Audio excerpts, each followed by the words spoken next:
Love truly is the air. Ganyan natin maipahayag ang ginawa ng aktor na si Coco Martin para kay Julia. Alam mo ba sinurpresa ni Coco si Julia sa dressing room nito para sa advance celebrate nito ng kanyang birthday? Gulat si Julia nang dumating ang kanyang partner na si Coco na may dala itong cake at sa sobrang saya ay napaiyak si Julia. Dito ay ipinakita ni Coco ang kanyang sweet sides matapos niyang isurprisa ang kanyang partner na si Julia Montes ng birthday cake sa kanyang kaarawan. Kitang-kita sa mata ni Julia ang saya at kilig kahit na simple lang ito, pero ramdam mo na punong-puno ng tunay na pagmamamahal.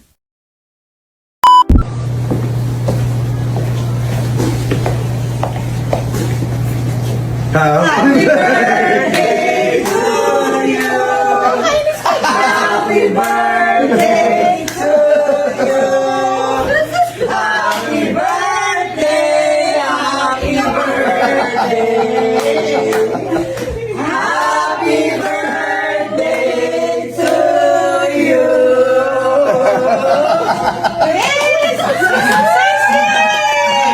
Blow. Wow. Love you. Sorry, ang bigat ha. Hindi, okay. Sir Coco, pasensya ang bigat ko na nabili ko. Sir, Dapat siya iso-surprise ko dito, pinapunta niyo agad eh. Bakit? Hindi ba tapos eh?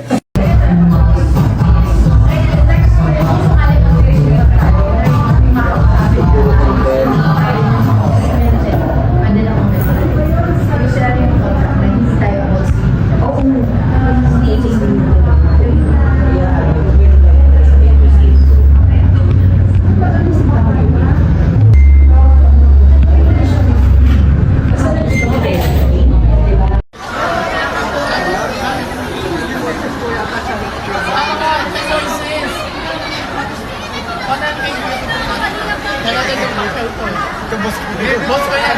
Yan ang mga boss ko.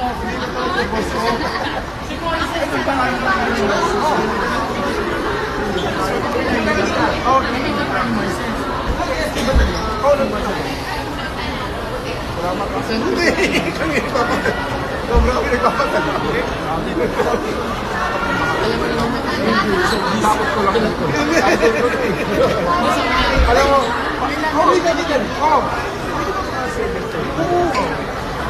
text mo sa akin yung text ko. Pero may Para makita na ko.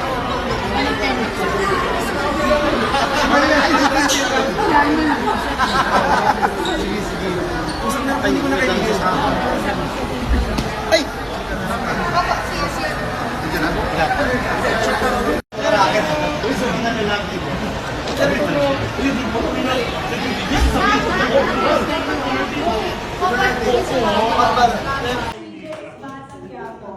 At syempre, kaya tayo nandito ngayon, tatawagin ko na po ang ating mga producers, ang ating minamahal na producers, of course, simulan ko po. The prime actress ng pagbabalik, Miss Julia Montes, and ang ating mga director, ang ating CEO, Mr. Coco Martino.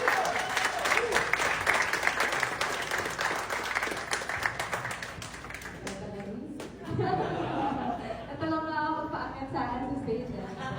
Una-una po, maraming salamat. Good morning, everybody. Ang masasabi ko lang po, thank you for saying yes to this project. I think, coming from a personal opinion, ito ang pinaka-masarap at masayang yes na magagawa natin sa ating mga buhay. Kasi sobrang, kita nyo naman po ang trailer ng Mata Quiapo. Ganun po talaga ang hardworking at katalented lahat ng CCM Film production team. Ngayon, gusto ko rin magpasalamat sa buong team. Sobrang saludo ko sa inyong mga talent, sa inyong passion, sa inyong lahat. Lahat buong puso nyo ginagawa ng proyekto to. And I'm so happy to be part also ng Sigabo. Gaya nga po na sinabi namin kanina, special po ang Sigabo dahil kung nakikita po natin, Coco Martin Sigabo. Napaka-special to dahil lang ito sinasabi kay Ko. Ang talent ko sa paggawa ng kwento, sana kanya naman. Matawag na kanya na yung storya niya, maangkin niya na bilang kanya. So ngayon, I'm very proud of you. Congratulations!